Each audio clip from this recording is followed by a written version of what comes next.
beriman kepada takdir. Apa relevansinya dalam kehidupan kita? Ternyata beriman kepada takdir itu obat hati.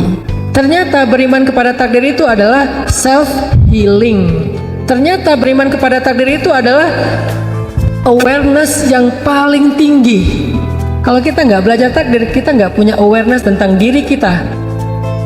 Tentang self awareness tuh nggak muncul. Kita nggak, apa saya itu apa ya? Kenapa ya? Hidup saya ini apa ya? Kenapa ya? Nggak tahu. Sehingga nggak punya self awareness. Kalau nggak punya self awareness, kita tuh mudah dipengaruhi. Jadi belajar takdir itu yang Allah udah terapkan udah Allah rumuskan dalam rukun iman, emang penting sekali. Jadi belajar rukun iman itu yang penting. Selain percaya kepada Allah dan seterusnya, itu semuanya penting.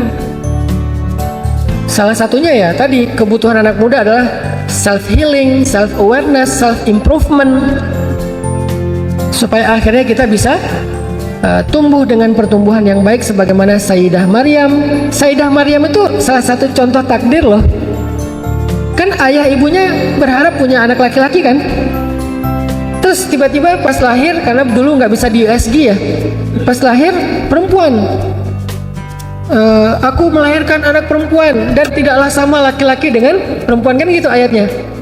Terus Maryam gimana tumbuhnya? Jadi anak laki-laki? Enggak, dia tumbuh sebagai perempuan. Fa'ambataha nabatan hasan, dan dia tumbuh dengan pertumbuhan yang sangat baik sebagai perempuan. Dan dia eksis sebagai perempuan. Yang tadinya diharapkan laki-laki yang kayak gitu, ternyata perempuan juga bisa.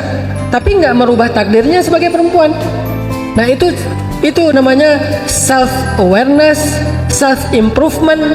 Ketika dia bisa ngerti yang namanya takdir, fitrah.